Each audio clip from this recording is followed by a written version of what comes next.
அஸ்ஸலாமு அலைக்கும். Hi friends. இன்றைக்கி நம்ம பார்க்க போகிற வீடியோ என்னென்னு பார்த்தீங்கன்னா, ரொம்ப முக்கியமான வீடியோ. அதாவது ஆன்லைனில் எப்படி போலீஸ் ஸ்டேஷனில் கம்ப்ளைண்ட் பண்ணுறது. அதாவது ஒரு சில இது நம்ம போய் கம்ப்ளைண்ட் பண்ணாலும் அவங்க வந்து எந்த ஸ்டெப்பும் எடுக்க மாட்டாங்க. ஒரு சிலர் வந்து நம்ம பயந்துக்கிட்டு, அதாவது பயத்தில் நம்ம போலீஸ் ஸ்டேஷன் போகிறதுக்கு பயப்படுவோம்.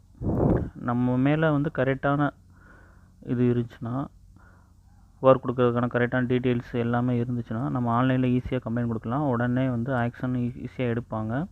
அதை பற்றியான ஃபுல் டீட்டெயில் தான். ஸ்கிப் பண்ணாமல் கண்டினியூஸாக நம்ம சேனலை பாருங்கள்.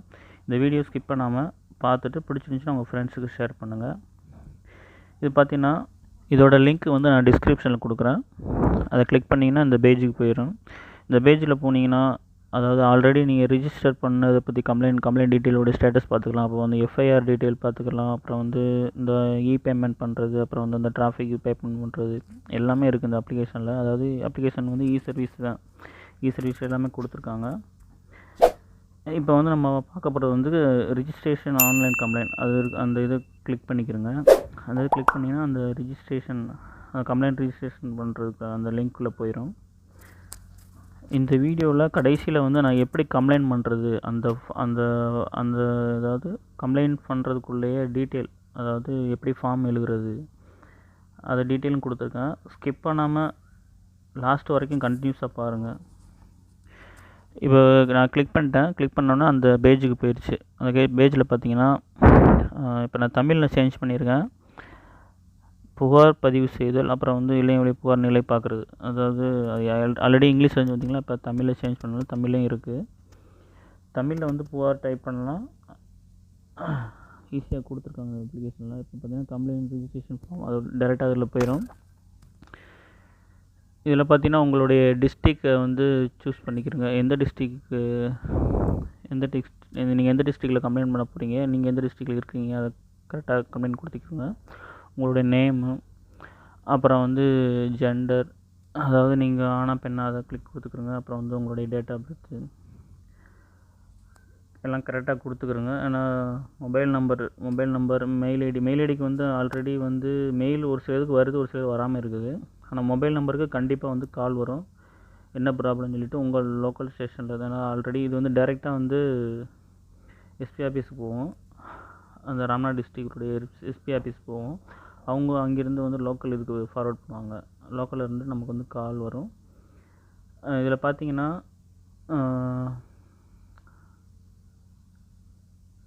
சப்ஜெக்டில் பார்த்தீங்கன்னா நிறைய அதாவது கம்ப்ளைண்ட் டீட்டெயில் எல்லாமே கொடுத்துருக்கோம்.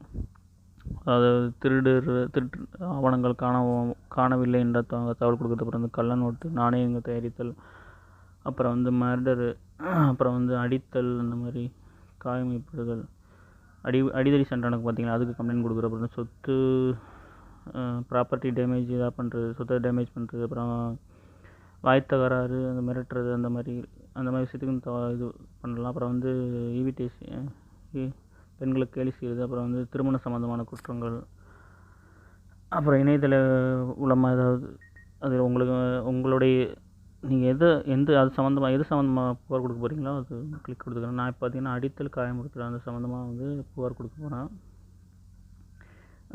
டேட் ஆஃப் அக்யூரன்ஸ், எந்த பிளேஸ் ஆஃப் அக்யூரன்ஸ், அதாவது நீங்கள் எந்த இடத்துல இருக்கீங்க அதை கொடுக்குறேன். அப்புறம் டிஸ்கிரிப்ஷனில் பார்த்தீங்கன்னா நீங்கள் வந்து டைப் பண்ணணும். டைப் பண்ணுறது வந்து கரெக்டாக டைப் பண்ணுங்கள். நான் ஒரு ஃபார்ம் வந்து நான் கடைசியில் கொடுக்குறேன்.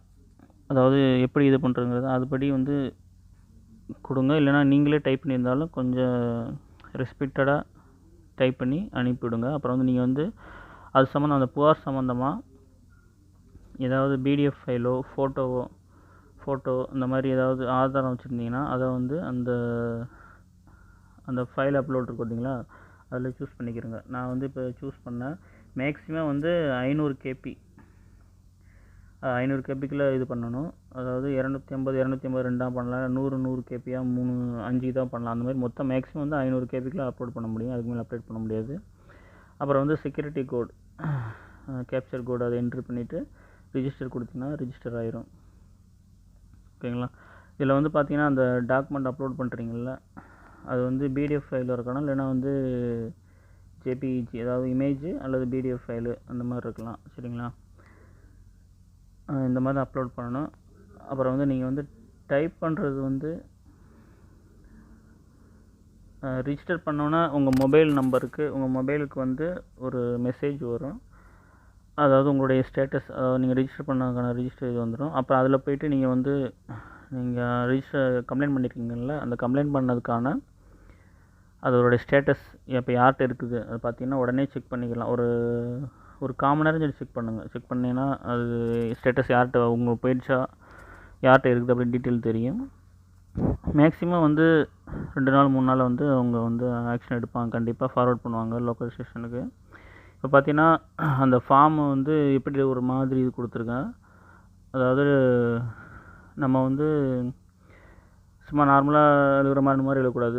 மனு வந்து கொஞ்சம் கரெக்டாக இருந்தால் தான், அதாவது சட்டத்திட்டங்கள் வந்து ஒரு சில சட்டத்திட்டங்கள் அரசாணையை பற்றி குறித்து மென்ஷன் பண்ணியிருந்தோம்னா உடனே ஆக்ஷன் எடுப்பாங்க. இப்போ இதில் பார்த்தீங்கன்னா குற்ற விசாரணை முறை சட்டம், அதாவது சிஆர்பிசி என்ன சொல்லுதுன்னு பார்த்தீங்கன்னா 154 வந்து நார்மலான, அதாவது சிறிய அடிதடி கேஸுக்கு உள்ளது சட்டங்கள். அது 154, அதாவது பெரிய பெரிய கொலை இந்த மாதிரி இருந்ததுன்னா அது 154 போட்டுக்கிறோங்க. 154 கீழ் மனு அப்படி போட்டுக்கிறோங்க. நான் இப்போ வந்து நார்மலான அடிதடி கேஸுக்கு போகிறேன், அதனால் 155 போட்டுக்கிறேன். போட்டு வந்து யாருக்கு அனுப்புகிறீங்களோ அனுப்புனர், அதாவது எப்படி இருந்தாலும் அந்த மனு வந்து நம்ம வந்து லோக்கல் ஸ்டேஷனுக்கு தான் ஃபார்வர்ட் பண்ணுவாங்க. அதனால் வந்து சார்பருவாளர் அவங்கள போட்டுக்கிறோங்க. அப்புறம் வந்து மனுதாரர் நம்மளுடைய பேர் அட்ரஸ் எல்லாம் போட்டுக்கிறோங்க. பக்கத்தில் வந்து எதிர் மனுதாரர் கண்டிப்பாக போட்டுக்கிறோங்க. அவங்களுடைய பேர், அட்ரஸ் அவங்களுடைய அப்பா பேர் கரெக்டாக அது போட்டுக்கிறோங்க. போட்டுட்டு பொருளில் பார்த்தீங்கன்னா, பொருள் தான் முக்கியமானது. பொருளை வந்து கரெக்டாக மென்ஷன் பண்ணுங்கள். என்ன பிரச்சனை, அதாவது நான் இப்போ வந்து ஒரு எக்ஸாம்பிளுக்கு வந்து அடித்தல் காயம் ஏற்படுதல் மூலமாக யார் மூலமாக ஏற்பட்டிருக்கு அவர் மீது புகார் மனுன்னு கொடுத்துருக்கேன். ஓகேங்களா? இதே மாதிரி என்ன இதோ கரெக்டாக அந்த பொருள் கரெக்டாக கொடுங்க. பொருள் கொடுத்துட்டு செகண்ட் பார்த்தீங்கன்னா ஒவ்வொரு பாயிண்டாக எழுதிக்கிறோங்க. அதாவது ரெஸ்பெக்டட் சார்னு சொல்லி போடுவீங்களா, அது மதிப்பிற்குரிய ஐயா அவர்கள், அதை மென்ஷன் பண்ணிக்கிறோங்க. கண்டிப்பாக மென்ஷன் பண்ணணும். அதில் ஃபஸ்ட்டில் வந்து பார்த்தீங்கன்னா உயர்திரு சார்பவர்கள் போட்டுக்கிறோங்க. செகண்ட் வந்து பார்த்துக்கிட்டிங்கன்னா உங்களுடைய யார் நீங்கள் புகார் கொடுத்தீங்களோ அவங்களுடைய பேர், அட்ரஸ், எங்கே வசிக்கிறீங்க, எந்த டிஸ்ட்ரிக்டில் வசிக்கிறீங்க எல்லாம் வந்து கரெக்டாக கொடுத்துக்கிறோங்க. அப்புறம் வந்து எதிர் மனுதாரர் அவங்களுடைய பேர், அவங்களோட அட்ரஸ் இருந்துச்சுன்னா அட்ரஸ்ஸு, அவங்க என்ன பண்ணாங்க, ரொம்ப நாளாக இதே பிரச்சனை பண்ணிக்கிட்டு இருக்காங்களா, அதை மென்ஷன் பண்ணுங்கள். இப்போ எந்த டேட்டில் வந்து உங்களை அடித்தாங்க அந்த டேட் மென்ஷன் பண்ணுங்க கரெக்டாக. இப்போ வந்து அடித்து பெரிய பிரச்சனையாகி நீங்கள் ஆஸ்பத்திரி அதிலே மென்ஷன் பண்ணிக்கிறோங்க. அப்புறம் வந்து முக்கியமான பாயிண்ட்டு பார்த்தீங்கன்னா, இப்போ வந்து இதில் ஒரு சில சட்டப்பிரிவு அதை வந்து மென்ஷன் பண்ணணும். மென்ஷன் பண்ணால் தான் வந்து நமக்கு உடனே ஆக்ஷன் எடுக்கிறதுக்கு சான்ஸ் இருக்குது. அதாவது ரைட் ஆஃப் லைஃப், அதாவது இந்திய அரசியல் சாசன பிரிவு 21 என்ன சொல்லணும் பார்த்தீங்கன்னா, எனக்கு வழங்கிய வாழ்வுரிமையை பறிக்கும் செயலை செஞ்சுருக்காரு எதிர் மனுதாரர். அதை கவனத்தில் கொண்டு நீங்கள் வந்து ஆக்ஷன் எடுக்கணும் அப்படின்னு நம்ம மென்ஷன் பண்ணுறோம். அப்போ தான் ஓகே உங்கள் எல்லாம் சட்டம் எல்லாம் தெரியுதுன்னு சொல்லிட்டு நமக்கு வந்து உடனே ரெஸ்பெக்ட் கொடுப்பாங்க. மனு இந்த மாதிரி தான் எழுதணும். அப்புறம் வந்து எதிர் மனுதாரர் எனக்கோ என்னை சார்ந்த குடும்பத்திற்கோ எந்த ஒரு கேடான செயல்களில் ஈடுபடாமல் நீங்கள் பார்த்துக்கிறணும் அப்படின்னு சொல்லிட்டு அவங்க கவனத்துக்கு நம்ம கொண்டு போகிறோம். 6வது பாயிண்ட் என்ன சொல்லணும் பார்த்தீங்கன்னா, அதாவது மேற்சொன்ன விஷயங்கள் எல்லாமே வந்து நான் உண்மைன்னு சொல்கிறேன், உண்மைன்னு நிரூபிக்கிறேன். அதை நிரூபிக்கிறதுக்கான சட்டம் என்ன சட்டப்பிரிவு எதுன்னு பார்த்தீங்கன்னா 101, 125 படி நிரூபிக்க தவறுனா அது மேலே எனக்கான ஆக்ஷன் எடுக்கலாம். அந்த ஆக்ஷன் எடுக்கிறதுக்கான ஒரு சட்டம் என்ன சொல்லி பார்த்தீங்கன்னா 211, அதாவது இந்திய தடுப்பு சட்டம்னு நினைக்கிறேன். அது என்ன சொல்லுதுன்னு பார்த்தீங்கன்னா, அப்படி நான் அந்த சாட்சி நிரூபிக்க தவறுனா அதுக்குள்ளே தண்டனையை நான் ஏற்றுக்கிறேன். அதாவது சட்டப்பிரிவு 70 படி உங்கள் முன்னாடி வந்து நான் கையெழுத்து போட்டு இல்லை கையெழுத்திட்டு அவங்களுக்குள்ள தண்டனையை வந்து நான் ஏற்றுக்கிறேன். அவங்களோட நிரூபிக்க தவறுனா அதை வந்து நான் மென்ஷன் பண்ணணும். இந்த மாதிரி சட்டப்பிரிவுலாம் மென்ஷன் பண்ணணும். ஈதாசாங்கிறது வந்து ஒரு சட்டப்பிரிவு 2011, அதாவது 211. அப்புறம் வந்து சட்டப்பிரிவு 70, அது வந்து நம்ம வந்து சாட்சி அதாவது உங்கள் முன்னாடி கையெழுத்து போடுறோம் அதுக்கான சட்டப்பிரிவு. இதெல்லாம் மென்ஷன் பண்ணி நம்ம கையெழுத்து போட்டு அந்த பிடிஎஃப் ஃபைலை நீங்கள் டைப் பண்ணி இதே அனுப்பலாம். அப்படி இல்லைன்னா இதை வந்து பிடிஎஃப் ஃபைலாகவே அட்டாச் பண்ணி அந்த இதில் வந்து அட்டாச் பண்ணிக்கிறோங்க. 500 கேபிக்கில் வர மாதிரி பிடிஎஃப் ஃபைலாக இல்லை இமேஜை இது பண்ணி டைப் பண்ணி அட்டாச் பண்ணிக்கிறோங்க. இது மாதிரி நம்ம வந்து ஒரு சில சட்டப்பிரிவு மென்ஷன் பண்ணி அனுப்பினோம்னா நமக்கு உடனே ஆக்ஷன் எடுப்பாங்க. ஓகே ஃப்ரெண்ட்ஸ், இந்த வீடியோ வந்து உங்களுக்கு பிடிச்சிருந்துச்சின்னா உங்கள் ஃப்ரெண்ட்ஸுக்கு ஷேர் பண்ணுங்கள். இது வந்து ஒரு 4 பேர் தெரிஞ்சுக்குருவாங்க. ஆன்லைனில் கம்ப்ளைண்ட் பண்ணுற ஆசைப்படுறவங்க நிறைய பேர் இருப்பாங்க. அவங்க தெரிஞ்சுக்குருவாங்க. நம்ம சேனல் பிடிச்சிருந்துச்சின்னா சப்ஸ்கிரைப் பண்ணுங்கள். கூடவே அந்த பெல் பட்டனை ப்ரெஸ் பண்ணிக்கிறங்க. Thank you friends. அஸ்ஸலாமு அலைக்கும்.